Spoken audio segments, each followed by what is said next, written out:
anak-anak, sekarang kita membahas materi tentang anabolisme ya.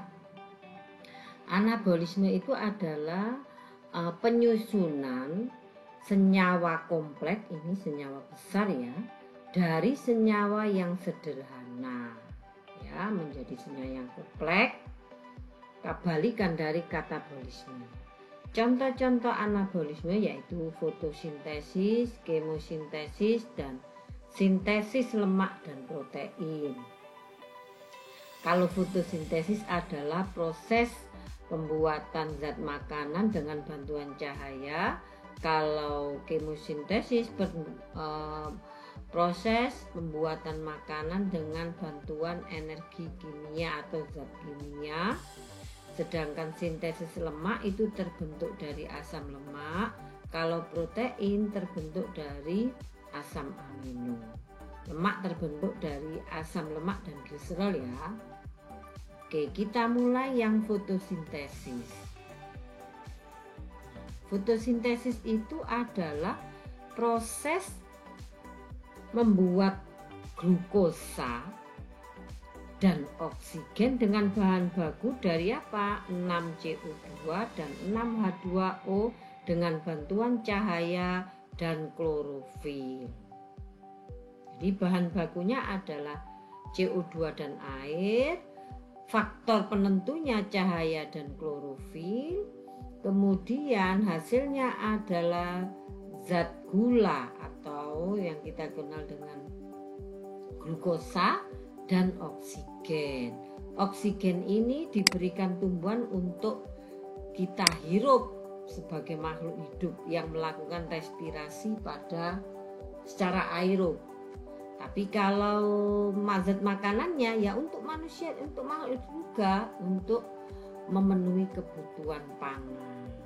Ya, sehingga tumbuhan atau semua makhluk hidup yang berklorofil itu dinamakan produsen. Nah, sekarang kita bahas tentang cahaya ya.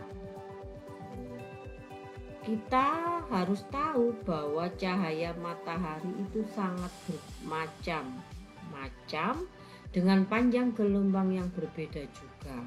Ya, energi tinggi, ada energi rendah.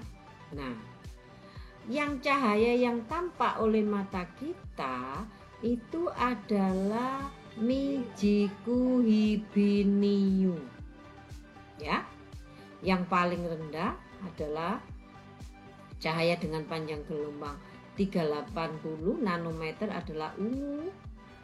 Nah, cahaya dengan panjang gelombang 760 nanometer adalah merah.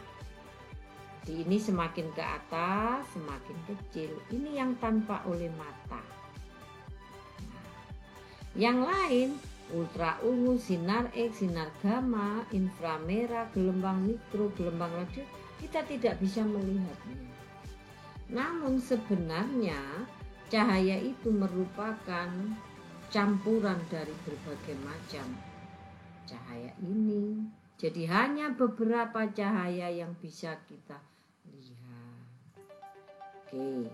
Nah, berkaitan dengan itu, maka tumbuhan hanya mampu menangkap cahaya dengan panjang gelombang tertentu.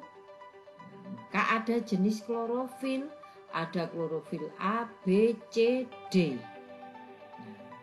Kita membahas klorofil A dan B aja dulu. Klorofil A itu dimiliki hampir semua tumbuhan. Nah, klorofil A itu mampu menangkap cahaya dengan panjang gelombang 430 nanometer sampai 662 nanometer. Sedang klorofil B panjang gelombang minimumnya 453 nanometer sampai batas 642 nanometer. Jadi lebih kuatan A dari cahaya panjang gelombang rendah sama panjang gelombang yang tinggi. Apa perbedaannya A sampai D itu? Untuk klorofil A itu berwarna hijau biru, ada pada semua tumbuhan. Klorofil B ada pada alga hijau dan tumbuhan darah. Ya. Hijau kekuningan ya klorofil B. Klorofil C menghasilkan warna hijau coklat. Ini pada alga coklat atau Phaeophyta coklat. Untuk klorofil D menghasilkan warna hijau merah, ini pada alga merah atau Rhodophyta. Yang umum dimiliki oleh semua tumbuhan adalah A, ya, baru kemudian B. Ternyata karena kandungan klorofil yang berbeda inilah, maka tumbuhan itu atau klorofil yang ada pada tumbuhan itu lebih suka menangkap cahaya dengan panjang gelombang antara 650 sampai 750, yaitu warna merah sama warna oranye. Sedangkan rendahnya juga suka pada sinar ungu atau merah dan biru dengan panjang gelombang 380 sampai 450 sampai 500. Ini kemampuan tumbuhan dalam menangkap cahaya. Sedang warna hijau dan kuning itu cenderung dipantulkan sehingga warna daun itu kelihatan lebih hijau dan kuning dibanding warna yang ini merah, oranye, ungu, biru. Mayoritas tumbuhan hijau kekuningan daunnya karena akibat pantulan itu tadi. Sudah selesai cahaya, kemudian faktor penentu yang kedua adalah klorofil. Oke. Klorofil itu ada di mana? Klorofil itu ada di daun, tepatnya di bagian mesofil. Nah, ini mesofil, tengah dari daun. Ini epidermis atas, epidermis bawah. Ini mesofil. Ini ada jaringan bunga karang dan sama jaringan palisade. Ini palisade, ini bunga karang ya. Nah, di antaranya itu ditempeli kloroplas ya. Ditempeli kloroplas. Nah, ini. Di dalam kloroplas itu ada klorofil yang tersusun dari apa klorofil itu? Di dalamnya serbuk klorofil warna hijau. Nah, serbuk klorofil ini ada pada suatu kantong-kantong. Sebelum kita membahas tentang kantong-kantong itu, kita bahas dulu kloroplasnya. Kotak klorofil atau tempatnya klorofil. Klorofil itu ada pada kloroplas. Tempatnya itu disebut kloroplas. Membran kloroplas itu ada dua lapisan. Ini lapisan luar, ini lapisan dalam. Di dalamnya baru ada klorofil yang tersusun dalam apa? Tilakoid. Ini satu lempengan itu namanya tilakoid. Ini ada berapa lempengan? 1, 2, 3, 4, 5. Ada 5 lempengan. Satu lempengan ini namanya tilakoid. Kumpulan dari beberapa tilakoid ini membentuk granum. Jadi granum itu satu tumpukan ini. Satu tumpukan granum. Kumpulan dari beberapa granum ini banyak sekali tumpukannya, namanya grana. Nah, disitulah terdapat klorofil. Jadi klorofil itu tersusun di dalam serbuk klorofil, tersusun dalam suatu kantung tilakoid. Kumpulan dari kantung-kantung namanya granum. Kumpulan dari granum-granum ini namanya grana. Nah, di luar itu ada cairan. Cairannya dari di luar grana itu ada cairan yang disebut stroma. Di dalam stroma inilah tempat terjadinya reaksi gelap di dalam tilakoid atau di dalam tilakoid, atau boleh ada yang mengatakan granum atau grana, tapi lebih pasnya adalah tilakoid karena masing-masing lempengan ini terjadi proses reaksi terang. Itu terjadi di tilakoid, reaksi terang. Ini skema secara gambaran secara umum ya. Ini tumpukan tilakoid tadi, terjadi reaksi terang.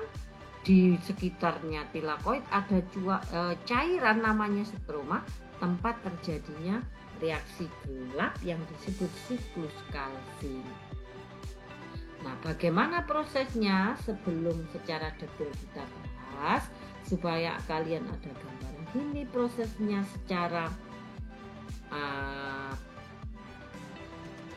belum detailnya.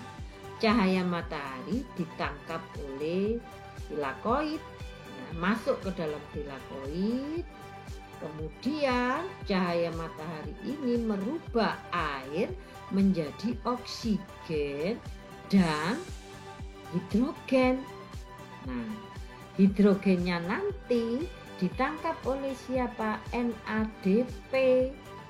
Akhirnya menghasilkan energi. Oksigennya untuk bernafas kita. Di sini juga dihasilkan ATP. Ya. Dihasilkan juga NADPH, ini juga energi juga. Nah, energi itu untuk apa? Untuk siklus Calvin atau reaksi gelap. Jadi tidak akan terjadi reaksi gelap kalau tidak terjadi reaksi terang. Karena apa? Butuh energi di dalam reaksi gelap. Nah, dalam reaksi gelap tadi akhirnya apa? Terjadi proses karbon dioksida akan diubah menjadi glukosa dengan bantuan energi tadi. Itu secara singkatnya, belum secara detail. Sekarang kita bahas apa ini gambarannya. Ya, sama seperti tadi, cahaya matahari masuk di dalam tilakoid. Tilakoid itu ada yang disebut fotosistem. Air masuk di daun, air yang ada di daun tadi atau tilakoid diubah menjadi apa? Oksigen, dan hidrogennya ditangkap oleh NADP menjadi energi dalam bentuk NADPH2. Memicu juga akibat loncatan elektron H tadi, akhirnya apa? Memicu ADP menjadi ATP. Fosfatnya diambil akhirnya jadi ATP. Akhirnya apa? Energinya ini untuk reaksi gelap. Dengan cara apa energinya digunakan? Untuk memasak CO2 atau fiksasi, mengikat CO2 untuk dijadikan glukosa. Dengan bantuannya siapa? RUBP, karena yang mengikat CO2 itu adalah RUBP. Nah, sekarang kita akan membahas fotosistem yang ada pada tilakoid tadi. Perhatikan ya, pada tumbuhan ada namanya pusat reaksi fotosintesis atau fotosistem. Apa itu fotosistem? Kumpulan dari beberapa pigmen klorofil yang mampu menangkap cahaya dengan panjang gelombang yang berbeda. Fotosistem itu terbentuk dari klorofil A dan klorofil B. Maka dari komposisi yang berbeda ini, maka lahirlah istilah fotosistem 1 dan fotosistem 2.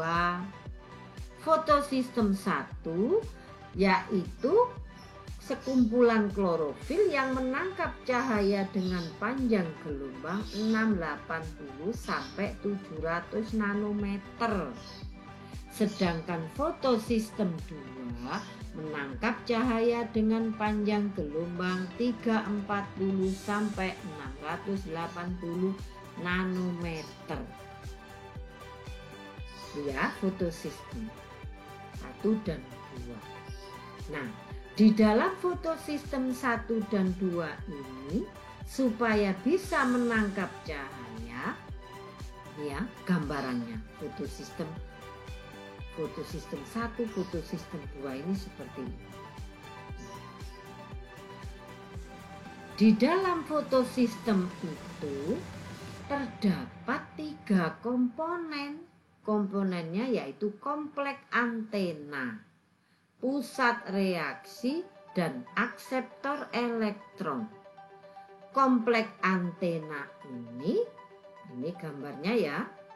Ini kompleks antena ini yang bulat-bulat ini antena pigmen molekul. Jadi antena pigmen yang mampu menangkap cahaya. Ya. Kompleks antena ini menerima cahaya, ya, dan akan diteruskan ke pusat reaksi. Ini reaksi center, pusat reaksi.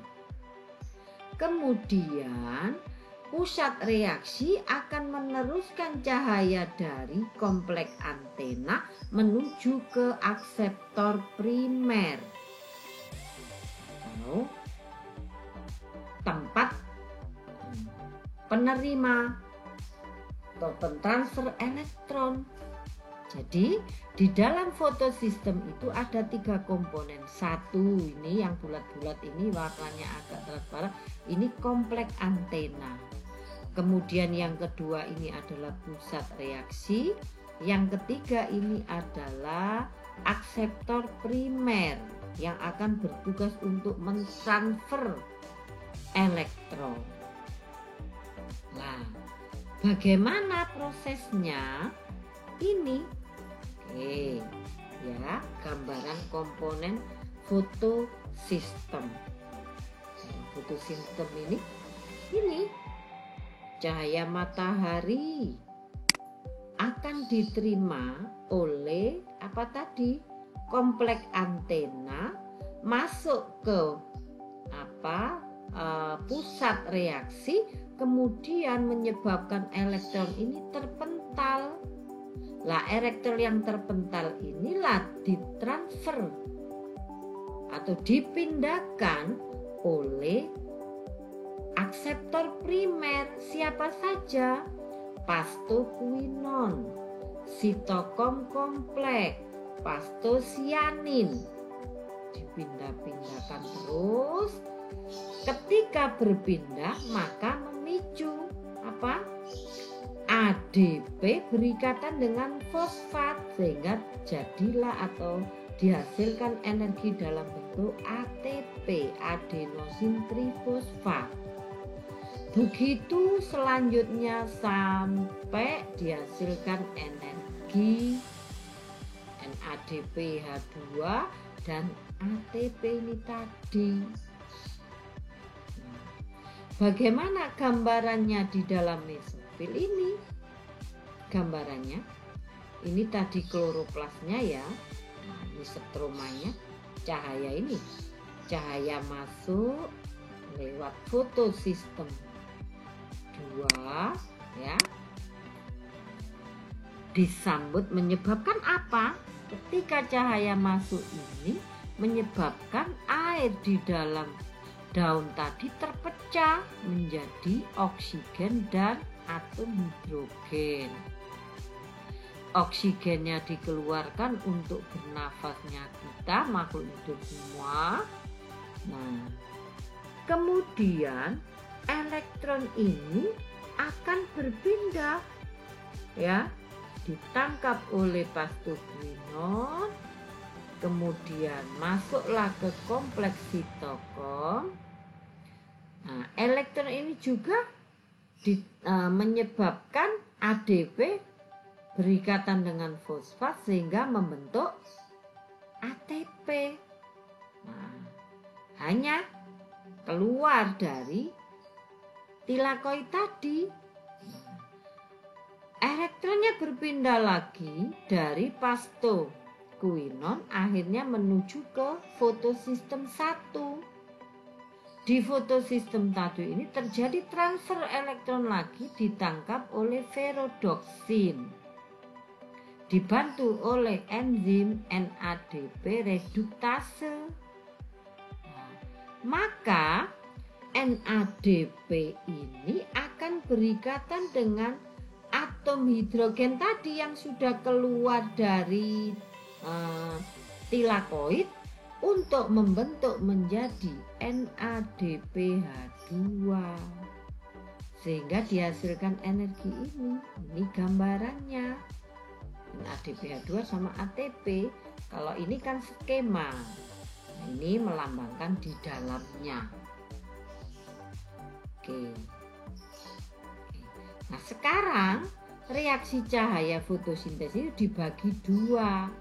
Ada fotofosforilasi siklik, ada fotofosforilasi non siklik. Kenapa namanya foto?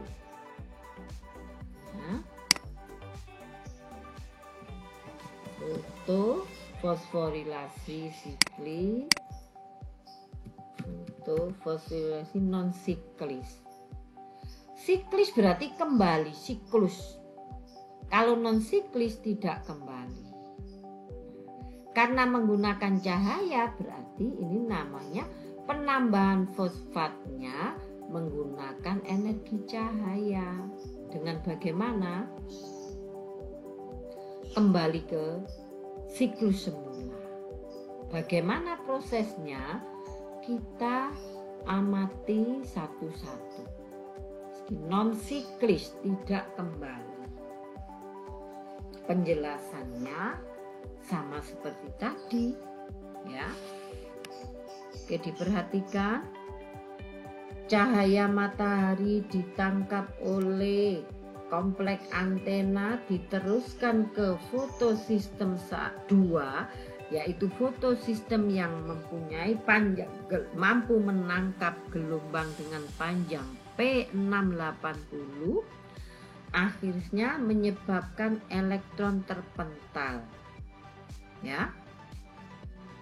Elektron terpental ini juga ditangkap oleh akseptor primer penerima elektron, yaitu siapa? Pastoquinone, kompleks sitokrom, pastosianin. Loncatan elektron ini memicu ADP yang hanya punya 2 fosfat mengikat fosfat sehingga dihasilkan ATP. Nah, ATP ini berarti energi. Kemudian elektron ini pindah ke fotosistem 2 dengan panjang gelombang P700, menyebabkan apalagi terpental kembali elektron ini ditangkap oleh akseptor primer. Siapakah? Ferrodoksin. Nah, ferrodoksin ini loncatannya menyebabkan atom hidrogen yang dihasilkan dari apa tadi ini? Penguraian air ditangkap oleh NADP, akhirnya dihasilkan NADPH2. Ini juga energi. Sehingga pada fotofosforilasi non siklit melibatkan ini fotosistem 2, fotosistem 1. Ya, terjadi pemecahan molekul air ketika cahaya masuk jeret, ya. Di fotosistem ini pusat reaksi terjadi pemecahan atom molekul air menjadi oksigen dan atom hidrogen, dilepaskan juga elektron. Oksigennya kita hirup, hanya berikatan dengan NADP, maka dihasilkan energi. Energi pada non siklik ATP dan NADPH2. Kalau kita gambarkan ini, fotosistem 1 kan panjang gelombangnya cuma 680. Kalau fotosistem 2 kan cuma 680. Kalau fotosistem 1 berarti kan 700. Nah, ini diibaratkan suatu bangunan atau tangga. Untuk membangun itu harus ada transfer materi, baru dihasilkan energi. Oke. Nah, bagaimana dengan non siklik? Ini siklik ya. Siklik. Oke. Kembali. Fosforilasi siklik kembali. Nah, bagaimana? Cahaya matahari itu kan ada yang bisa masuk lewat fotosistem 1. Ya, itu siklik. Cahaya matahari yang masuk lewat fotosistem 1 menyebabkan pusat reaksi elektron yang ada di pusat reaksi terpental, ditangkap oleh akseptor primer, dilanjutkan ke ferrodoksin. Nah, ternyata loncatan ini tidak mampu energinya untuk digunakan NADP berikatan dengan atom hidrogen, sehingga dia kembali dari ferrodoksin ini kembali ke pastokinon, terjadi transfer elektron. Ya. Elektron dari ferrodoksin menuju ke pastokinon, menuju ke kompleks sitokrom, menuju ke pastosianin. Kembali lagi ke fotosistem 1, sehingga namanya siklik. Nah, terjadi loncatan-loncatan ini akhirnya memicu juga ADP untuk berikatan dengan fosfat sehingga dihasilkan energi.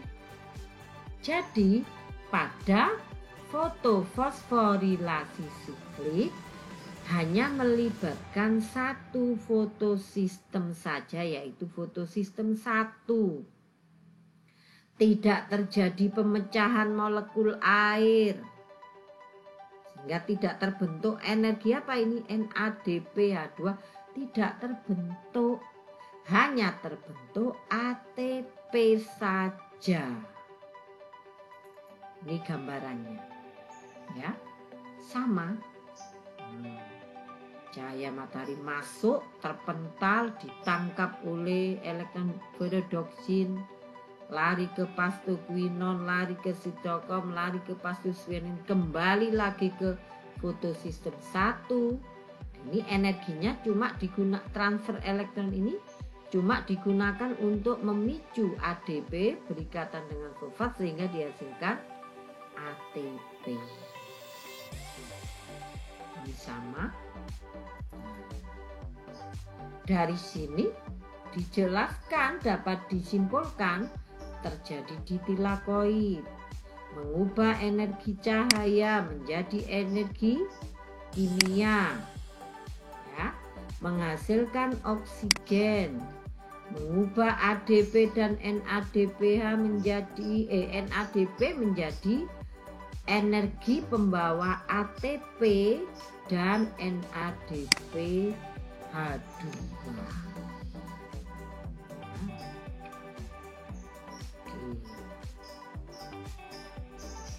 Perbedaannya juga kalau fotosiklik hanya melibatkan fotosistem 1, ini melibatkan fotosistem 1 dan 2.